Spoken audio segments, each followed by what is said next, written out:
BDS জরিপ একটি সংখ্যা নয়, একটি নিঃশব্দ বিপর্যয়। এই জরিপে চিহ্নিত 7 শ্রেণীর ভূমি মালিক আজ দাঁড়িয়ে আছেন জমি হারানোর দ্বার প্রান্তে।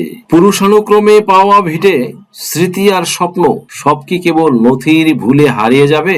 এই ভিডিওতে উঠে এসেছে সেই বাস্তবতা যেখানে মানচিত্র বদলায় কিন্তু মানুষের আর্তনাদ থেকে যায় অদৃশ্য। মাটির সাথে মানুষের সম্পর্ক কাগজে ধরা যায় না, তবুও বিডিএস জরিপে এক ফোঁটা কালিতে বদলে যাচ্ছে হাজারো জীবনের ইতিহাস। 7 শ্রেণীর ভূমি মালিক, কেউ কৃষক, কেউ প্রান্তিক, কেউ উত্তরাধিকারী, আজ সবাই একই প্রশ্নে বন্দী: আমার জমি কি আর আমার থাকবে? এই ভিডিও সেই প্রশ্নের নীরব উত্তর খোঁজার এক প্রয়াস। উন্নয়নের নামে যদি উচ্ছেদ হয় তবে তা কি সত্যিই উন্নয়ন? বিডিএস জরিপের আওতায় 7 শ্রেণীর ভূমি মালিকের জমি হারানোর আশঙ্কা আজ আর গুজব নয়, এটা বাস্তব। আইনের ফাঁক, প্রশাসনিক জটিলতা আর অসচেতনতার বলি হচ্ছেন সাধারণ মানুষ। এই ভিডিও দেখুন, জানুন এবং প্রশ্ন তুলুন, কারণ ভূমি শুধু সম্পত্তি নয়, এটি একটি অধিকার।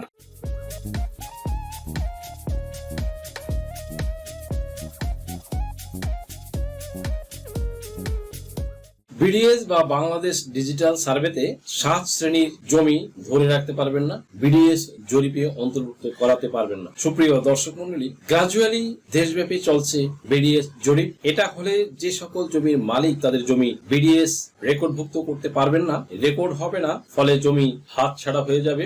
সেই বিষয়ে বিস্তারিত ডিসক্রাইব করব। বিডিএস রেকর্ড সম্পর্কে দুটি কথা না বললেই নয়। বাংলাতে যার পূর্ণাঙ্গ নাম হচ্ছে বাংলাদেশ ডিজিটাল সার্ভে। সুপ্রিয় দর্শক মন্ডলী, বিডিএস জরিপ হচ্ছে অপেক্ষাকৃত স্বল্প সময়ে নির্ভুলভাবে ডিজিটাল পদ্ধতিতে ভূমি জরিপ করার জন্য ডিজিটাল সার্ভে, স্যাটেলাইট, ড্রোন তথা ইউএভি এবং গ্রাউন্ড কন্ট্রোল স্টেশনের সমন্বয়ে সর্বাধুনিক প্রযুক্তি ব্যবহার করা হবে।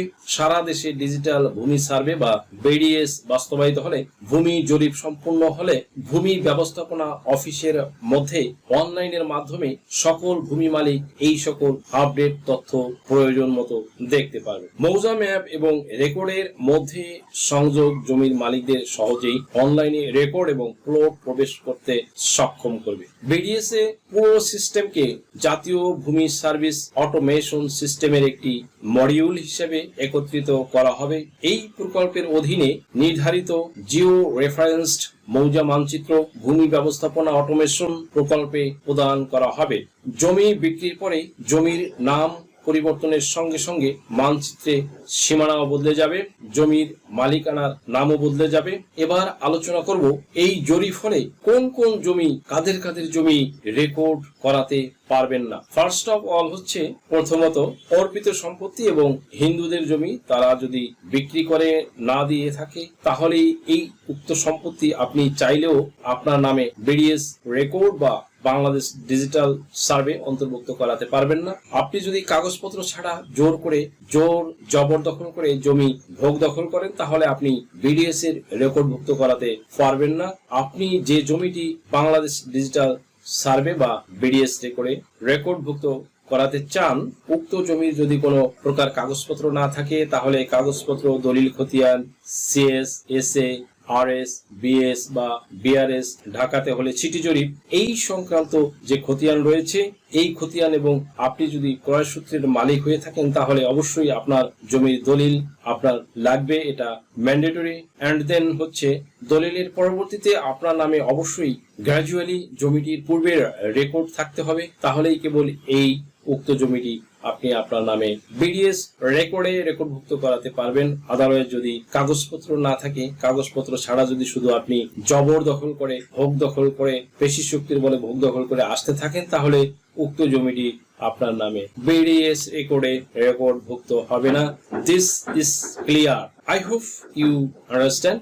সেকেন্ড থিং, দ্বিতীয় পর্যায়ে সেটি হচ্ছে যে জমিটি আপনি বিডিএস রেকর্ডে রেকর্ড করাতে পারবেন না, সেটি হচ্ছে সরকারি কোনো প্রতিষ্ঠানের জমি, যেমন সে ফর লাইক ধরুন হচ্ছে রেলওয়ের জমি, তারপরে হচ্ছে ওয়াসার জমি, পানি উন্নয়ন বোর্ডের জমি, গভর্নমেন্ট রিলেটেড যত সরকারি প্রতিষ্ঠানের জমি রয়েছে, উক্ত জমি যদি আপনি ভোগ দখল করে থাকেন এবং আপনি যদি প্রতারণামূলক ভাবে কোন রকম ভুয়া কাগজপত্র তৈরি করে জমি ভোগ দখল করে থাকেন, তাহলে উক্ত জমিও বিডিএস বা বাংলাদেশ ডিজিটাল সার্ভেতে রেকর্ডভুক্ত হবে না, বাদ পড়ে যাবে। অ্যান্ড দেন হচ্ছে যে থার্ডলি বা তৃতীয় যে জমিটি আপনি বিডিএস রেকর্ডে রেকর্ডভুক্ত করাতে পারবেন না, সেটি হচ্ছে সহ অংশীদারের বঞ্চিত করে আপনি জমি যদি নিজের করে নেন। দ্যাট মিনস আপনার ভাইকে বা আপনার বোনকে যদি বঞ্চিত করে, ডিপ্রাইভ করে, যদি তাদেরকে ন্যায্য অংশ না দিয়ে আপনি যদি ভালো অংশ বা বেশি অংশ বা নিজের নামে করে নেন, যেমন আপনার সহ অংশীদাররা আপনাদের উত্তরাধিকারী সূত্রে আপনি যদি সম্পত্তির মালিক হয়ে থাকেন,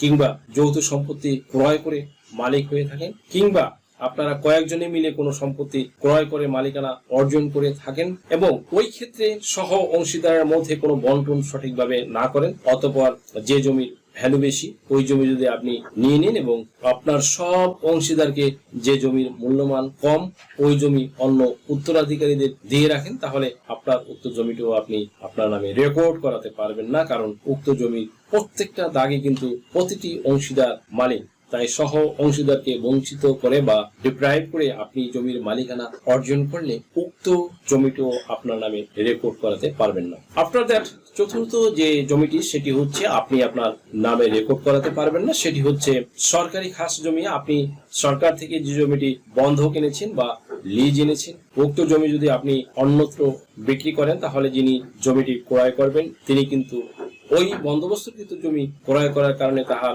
জমিটি তিনি বিডিএস রেকর্ডে বা বাংলাদেশ ডিজিটাল সার্ভে তার জমিটি রেকর্ডভুক্ত করাতে পারবেন না। সুপ্রিয় দর্শক মন্ডলী, তারপরে হচ্ছে পঞ্চম যে জমিটি রেকর্ডভুক্ত হবে না সেটি হচ্ছে মালিকানার চেয়ে বেশি জমি বিক্রি করলে, যেমন সে ফর হচ্ছে আপনার কয়েক খণ্ড জমি এবং আপনার কয়েকজন যৌথভাবে মালিক আছেন, যেমন হচ্ছে আপনার উত্তরাধিকার সূত্রে আপনি মালিক হতে পারেন, কয়েকজনের যৌথভাবে একত্রে কিনে মালিক হতে পারেন। এখন কথা হচ্ছে আপনি যতটুকু সম্পত্তির মালিক তার চেয়ে বেশি জমি যদি আপনি অন্য লোকের কাছে বিক্রি করে দিয়ে থাকেন, তাহলে উক্ত জমি কিন্তু রেকর্ড করাতে পারবেন না, যিনি ক্রয় করবেন তিনি কিন্তু রেকর্ড করতে পারবেন না। এই হচ্ছে ব্যাপার। এমত অবস্থায় কিন্তু উক্ত জমি বিডিএস রেকর্ড থেকে অনায়াসে বাদ পড়ে যাবে, অটোমেটিকলি বাদ পড়ে যাবে। সুপ্রিয় দর্শক মন্ডলী, তারপরে ষষ্ঠত যে বিষয়টি, বিডিএস রেকর্ডে যে জমিটি আপনি বিডিএস রেকর্ডে রেকর্ড করাতে পারবেন না সেটি হচ্ছে বন্টননামা দলিল ছাড়া আপনি যদি যৌথ সম্পত্তি ক্রয় করেন। এই বিষয়গুলো কিন্তু এর আগে অনেক ভিডিওতে অনেকবার আমি উল্লেখ করেছি, আপনারা হয়তো ভিডিওগুলো দেখলে খেয়াল করে থাকবেন যে সে দ্যাট বন্টননামা দলিল ছাড়া যদি আপনি যৌথ সম্পত্তি ক্রয় করেন, তাহলে উক্ত সম্পত্তি ও আপনি আপনার নামে রেকর্ডভুক্ত করাতে পারবেন না। কারণ হচ্ছে যে কোনো যৌথ সম্পত্তি যখন আপনি ক্রয় করবেন, তাহলে অবশ্যই তাদের কাছ থেকে জমির চেইন অফ টাইটেল এর সাথে একটি বন্টননামা দলিল নিয়ে নেবেন, কারণ বন্টননামা দলিল ছাড়া যখন আপনি সম্পত্তি ক্রয় করবেন, উক্ত সম্পত্তি আপনি যখন রেকর্ড করতে যাবেন, তখন বাকি অন্য অংশীদাররা আপনার ওই রেকর্ডের এগেইনস্টে কমপ্লেইন বা অনাপত্তি বা অবজেকশন করতে পারে। তাই ওই জমিও আপনি আপনার নামে বিডিএস রেকর্ডে নিজের নামে অন্তর্ভুক্ত করাতে পারবেন না।